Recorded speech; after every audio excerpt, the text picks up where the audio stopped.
Bueno, hablábamos de Argentina, pero también hay otro país que mucho antes o semanas antes que el país trasandino había también vivido una situación similar con escándalos de la vacuna. En Argentina se llama vacuna VIP, bueno, en Perú se llama el Vacuna Gate. Y sobre este tema vamos a conversar a continuación con Carlos Scafi. Él es académico de la Pontificia Universidad Católica de Lima, ex diplomático. Y preguntarte, Carlos, primero agradecerte obviamente que estés acá con nosotros. ¿Cómo afecta el actual escenario político en Perú este escándalo del Vacuna Gate? Un escenario político que ya venía bien complicado con la destitución de un presidente, Martín Vizcarra, y que precisamente él es uno de los protagonistas de este escándalo. ¿Cómo golpea ya en el suelo a una confianza de la ciudadanía hacia su clase política este escándalo del Vacuna Gate? Hola Mario, ¿cómo estás? Oye, muchas gracias por la invitación. Mira, la situación política en Perú en este minuto es bastante convulsa, y convulsa por la serie de sucesos que se han manifestado, yo te diría, en este último quinquenio, y para ponerle la cereza a la torta, básicamente este escándalo del Vacuna Gate, que involucra, como tú sabes, al expresidente Martín Vizcarra, a su entorno más cercano, pero además a las exministras del régimen del presidente Sagasti hasta algunas semanas, particularmente la ex ministra de Salud y la ex canciller. Pero la situación, más allá de lo crítica, desbordada y colapsada, Mario, en materias sanitarias y de acceso a la salud, es desesperanzadora y de mucho dolor para miles de peruanos que ven morir a su gente sin poder, Mario, recurrir a una asistencia digna y cubrir al menos una necesidad básica, que el oxígeno. Y en este caso, desde que se destapa el Vacuna Gate,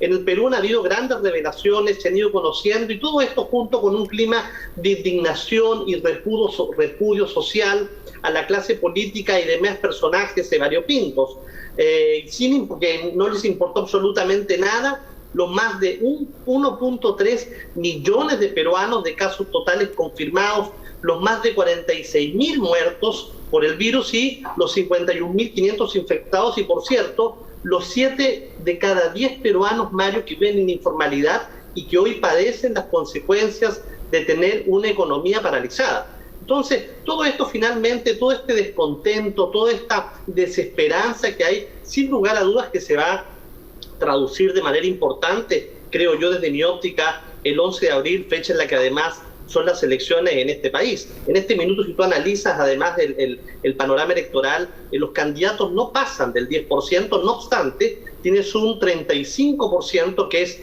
no viciado, no sé por quién voy a votar, o simplemente ninguno de los que está ahí me terminan convenciendo. Entonces, como te decía, la situación es bastante compleja, pero más allá de lo compleja política, es desesperanzadora. Todo esto, ustedes lo saben, inicia desde el 15 de febrero, cuando la Universidad Peruana Cayetano Heredia revelaba la lista de las 487 beneficiados de la vacuna, en donde, ojo, un grupo de ellos recibían la vacuna de Sinopharm de manera irregular, entre ellos las autoridades que te he mencionado. Y lo más indignante es que esto ocurre pues cuando el COVID les revienta la vida a los peruanos. Perú mantiene, para que ustedes sepan, un déficit de 110 toneladas diarias de oxígeno. La gente, los hospitales están completamente colapsados. Las clínicas, el sector privado no tiene espacio. Tú vas al hospital y ves gente tristemente fallecer, es muy dramático, afuera de los hospitales peruanos, pero además la gente que está dentro está en condiciones hacinadas, en cartones en el piso. La situación llega a ser muy triste, muy sensible. Por otro lado, esas autoridades que te he mencionado están siendo investigadas, una investigación fiscal por básicamente la irregular vacunación. ¿Cómo inicia esto, Mario? Básicamente el Vacuna Gate parte con un lote de 3.200 vacunas, de las cuales 2.000 habían sido entregadas a la Universidad Peruana Cayetano Heredia para un proceso de investigación. El asunto se genera cuando el doctor Germán Málaga, jefe del programa de ensayos clínicos de esta universidad, habría vacunado irregularmente a diversos funcionarios públicos fuera de la investigación. ¿Qué lógica utilizaban para vacunar a estos personajes variopintos, además de las autoridades? Una lógica bastante cuestionable, como por ejemplo la explicación que daba este doctor a una comisión del Parlamento que le decía: le inquirían y le decían, ¿por qué ustedes vacunaron a un dueño de un restaurante de comida oriental? Y este médico decía, muy orondo él, de que básicamente lo había vacunado porque el dueño de este restaurante oriental llevaba la comida de los científicos chinos que estaban a cargo de la entrega de vacunas. Entonces, fíjate la ligereza con la que se comenzaban a administrar, entre comillas, estas vacunas que se entregaban de manera irregular. Hay mucha irritación, Mario, mucha frustración. El Perú básicamente no se merece estos politicastros. Sí, Carlos, un tema que llama de su... Sí, Mario, te escucho. En ese sentido, sí, te quería preguntar porque Martín Vizcarra, dentro de toda la crisis política, tenía un nivel de respaldo que era aceptable en medio de lo que estaba viviendo Perú.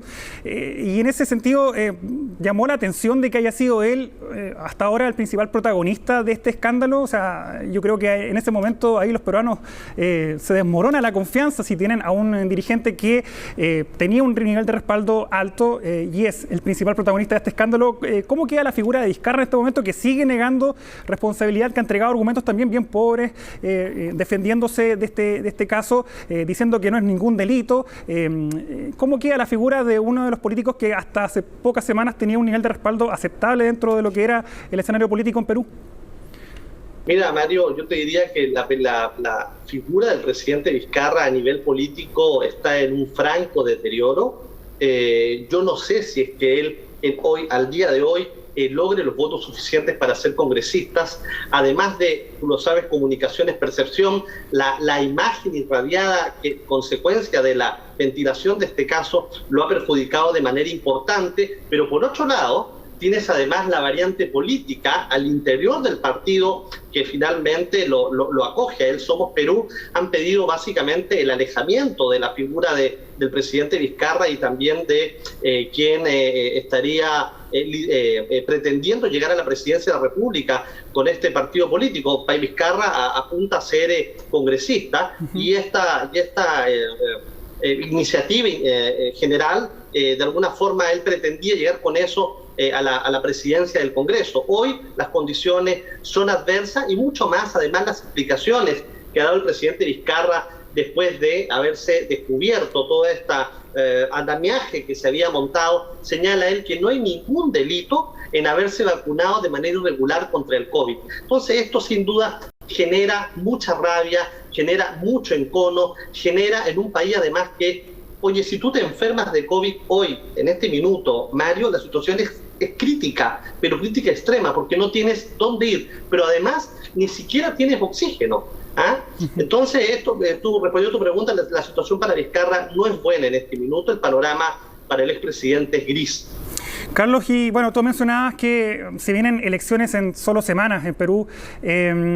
¿Cómo va a afectar esto en los sectores políticos? Quizás puede sonar fría la pregunta, pero sabemos que acá los principales perjudicados son los ciudadanos peruanos, pero ¿quién se beneficia políticamente con esta situación? ¿O básicamente acá puede haber un desinterés en ir a las urnas finalmente en abril por parte de los ciudadanos peruanos, ya con este caso que termina por derrumbar ya definitivamente la confianza hacia su clase política? Sí, mira, Mario, la pregunta es bastante profunda y es necesario analizarla. En este minuto hay mucho temor, y el temor es natural, es un temor que radica en la sociedad a infectarse, en lo que significa infectarse. Entonces imagínate tú hoy este grupo de jóvenes que van a ser movilizados para que sean vocales, presidentes de mesa. En algún minuto se dijo que podían llegar vacunados al momento del proceso electoral, que es el 11 de abril. Hoy no necesariamente el panorama es claro y certero.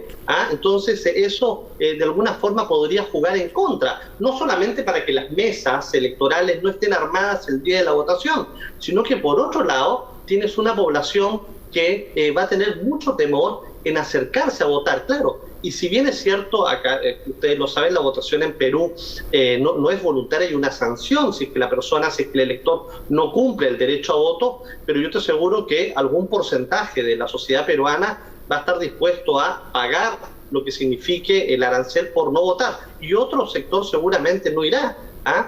Claramente esto no obedece a una evasión del deber cívico de estar presente en las elecciones, sino que las condiciones sanitarias no necesariamente son las mejores. Y por otro lado tienes además el enojo, el fastidio, el repudio hacia la clase política convencional. Si tú le preguntas a la gente en el Perú, yo soy profesor de una universidad, tú conversas con los jóvenes y los jóvenes te dicen, oye, pero ¿por qué? Explíquennos. ¿Por qué no compraron las vacunas? Nos llama de sobremanera la atención. ¿Por qué no compraron las vacunas cuando debieron hacerlo? En septiembre, en octubre. ¿Por qué no se hicieron? ¿Por qué el Perú o el regulador peruano no permitió, no recibió las donaciones que empresas de países amigos le enviaban al Perú? El regulador estuvo con exceso de celo y retuvo donaciones importantes que eran muy necesitadas por miles de peruanos que claman atención primaria por la lucha contra el COVID. De hecho, ahí están también las toneladas que donó el gobierno chileno, básicamente las 40 toneladas que se donaron. Hasta ahora se sigue analizando el cómo finalmente se van a traer, cuál va a ser la logística con la que se van a traer dichas toneladas a la red hospitalaria del Perú y finalmente a los peruanos que más lo necesitan. Esa es una pregunta que es gravitante en este minuto y que la verdad de las cosas no se encuentra mayor explicación. La gran conclusión es que tristemente, Mario, esta vez no se pusieron a los peruanos más necesitados en el centro.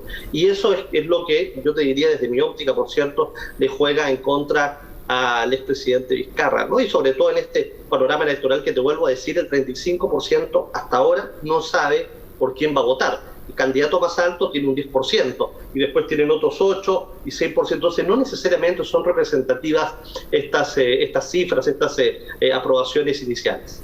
Carlos, y para terminar, ¿cómo ha sido evaluada la respuesta del actual presidente Francisco Sagasti en este escándalo? Él salió a desmentir porque también estuvo un momento algunas dudas de que él también podría haber participado de este vacuna gate. Él lo descartó, pero ¿cómo queda el actual gobierno de Sagasti, que ya es bien débil en sentido de apoyos políticos? Es un gobierno interino, y con este escándalo, ¿cómo queda? ¿Y cómo ves tú la respuesta que ha tenido el actual gobierno?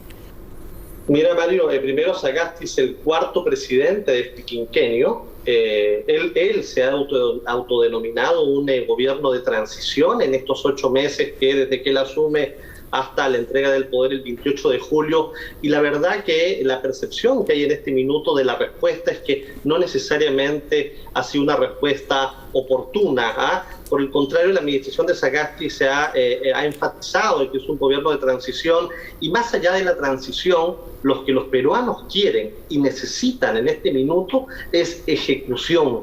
Necesitan un gobierno ejecutor que haga y que se proponga un solo logro, y ese solo logro debería ser al menos tener una red de oxígeno que atienda básicamente a las personas que más lo requieren, y sobre todo promover, incentivar y que se terminen importando dosis importantes de vacunas y no solamente el 1.000.000 que en este minuto hay y de las cuales se han aplicado 200.000 y algo, sobre todo al personal de primera línea. Carlos Scafi, académico de la Pontificia Universidad Católica de Lima, te quiero agradecer este contacto desde Perú, conversando con Conexión Global y este escándalo del Vacuna Gate. Muchas gracias, Carlos. A ti, Mario, cuando lo requieran. Cálido saludo. Gracias. Nosotros vamos a hacer una breve pausa comercial y ya estamos de regreso con más Conexión Global Prime.